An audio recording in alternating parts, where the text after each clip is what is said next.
where I shared with you my top 5 kitchen equipment to have to bring more convenience to your home kitchen. I also have 5 other kitchen equipment that are useful nice to haves, but definitely not essential, which is why I didn't include them in my top 5. I do also have a list of nice to haves that you could live without, but these 5 equipments that I'm about to share with you are definitely something that you should consider depending on the kind of cooking that you like to do and the ingredients you use in your everyday life. So my very first one is something to squeeze lemon juice with. You've seen me talk about it a lot, but reading Salt, Fat, Acid, Heat really changed my approach to home cooking. And since then, I have played around with adding acidity to my food a lot more often. And after reading Easy Wins, lemon juice became one of my favorite acidic ingredients to add to a lot of my meals. So having something along these lines where you can squeeze lemon juice very easily is very life-changing. You don't necessarily need to have one of these. Having one of those metal where you put a half lemon in and you squeeze it is just as good, or even one where it's like on a bowl, you this thing inside and go like this. Just as good. Anything that will help you get as much juice out of your lemon is a handy tool to have. So this is my number 1, nice to have but not essential. When it comes to bringing convenience into your life, bulk prepping and freezing food is one of the things that I recurrently recommend. In that, not only just freezing food, but freezing ingredients as well is something that I do when I find an ingredient that is currently on sale or anything like this and I want to preserve it for a lot longer, like broccoli, bananas for smoothies, cauliflower, or like I mentioned in bulk prepping, in anything that's individual like meatballs, falafels, little chicken nuggets type things. Having these little reusable silicone freezer bags are incredible. And not necessarily you have to use them in the freezer. They're also really good for storing things in the fridge.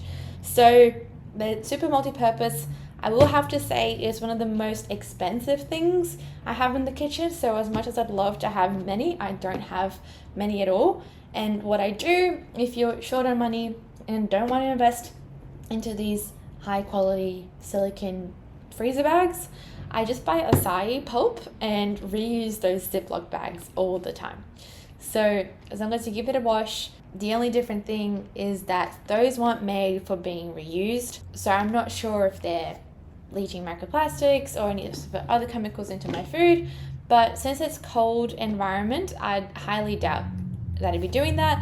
But if you're someone who's very conscious about those things, investing in these little bags, they're super easy to clean, very durable. I've had mine for multiple years and it still looks brand new, and there's never a time where it's not in the freezer filled with something. So highly recommend having one of these little bags. Third item that is a nice to have but definitely not essential is a little camp stove, which is not currently here, so I'm not going to show it to you, but here's B-roll. Having a camp stove is, for me, I find it really useful because in a lot of places that I've lived, I don't always have a gas stove. So if I want to char something, add a little bit of smoky flavor, if I'm making flatbread and I want to char it on the fire and give that extra flavor instead of just on the pan, then having a little camp stove that I can pull out and do those things with is really, really nice. If you're doing something where you want to control the heat a bit more, then cooking it on the gas camp stove is a really good way to do that as well. So nice to have, not essential. Bit of a luxury thing. Okay, so this is a little add-on to the video, of course, that I filmed in the kitchen. So in the spirit of talking about cooking outdoors, I've come to film outdoors.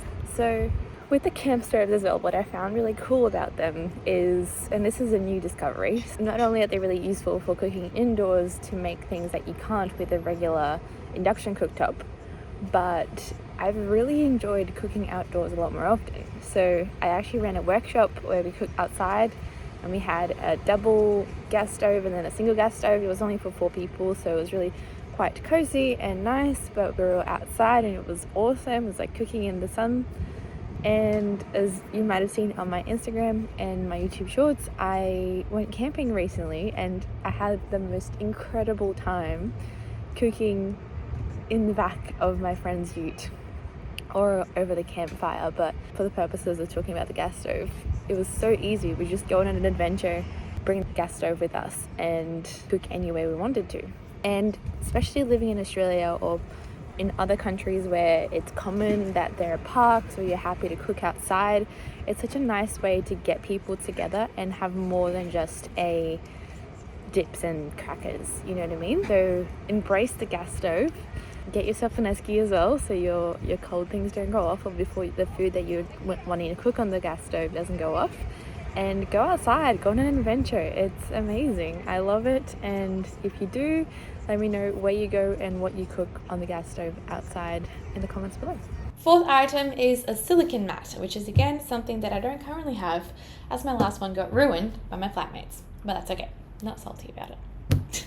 Silicone mats are really cool, eco-friendly thing, because as you've seen, I love roasting vegetables. I love roasting almost anything and everything. If I can, put it in the oven and do something else whilst doing its thing and getting deliciously caramelized in the oven, I'm doing that. So having a silicone mat to put under the food in between your baking tray is really, really nice, because it's much more convenient to wash that than to wash the entire tray.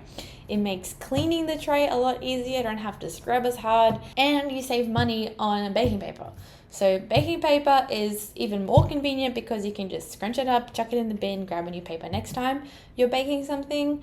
But I also find that it's not very eco-friendly. So if you're the kind of person that really doesn't care, you're happy to produce waste, not judging you at all, go for it. Very convenient.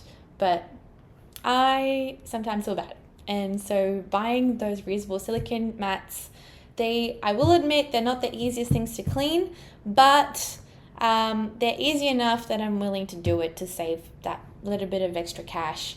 And they can go in the dishwasher. Just kind of like to give them a bit of a scrub in the sink before chucking them in the dishwasher. Otherwise, not everything always leaves. So they are multi-purpose. You can use them not only in roasting things like veggies, but if you're the kind of person that likes to bake cookies or anything like that, they're really good. They're non-stick. If you have a baby and you want to put something underneath to not make the table as messy and make it easy to clean, just using that as a placemat as well. Multi-purpose, once again, really great thing to have. Nice to have, not must to have. A little bit of an investment, but they last you a really long time, and you don't have to buy baking paper ever again. Maybe. Depends. Up to you. And last but not least is a nice rectangular or round, good quality, nice looking ceramic dish that you can chuck in the oven, and it's really good for pies, for lasagnas, for any sort of baked dish that you want to make and serve on the dinner table. I say it's a nice to have and not a must to have, because one, not everybody likes eating or making those things. They're usually something that will take a little bit more time to prep, but you get a lot of food out of it. So I enjoy making those type of meals because I often will freeze half of it or will eat it multiple times that week if I'm not in the mood to cook. So having a nice dish that you can serve is really nice as a feel-good type item, so they can serve and it looks nice on the table rather than just using like a metal baking tray or even a pot. When I haven't had a nice ceramic dish, I've even made pies in a regular steel pot with the metal handles, of course. Double check that there's no plastic in your handles, otherwise they can't go in the oven, but they serve just as well. So it depends what your priorities are. If you want that feel-good thing that will look nice and it's what it's made for, then absolutely have one. But if you're just the kind of person that doesn't want to clutter your kitchen cupboards with a whole bunch of different things, if you're happy to use a pot or a metal baking tray for making those type of dishes, then go for it. No one's judging you.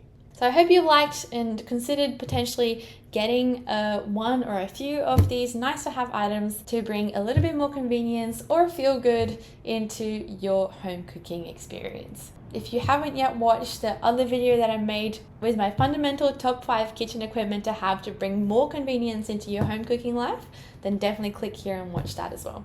You're watching Food for Days.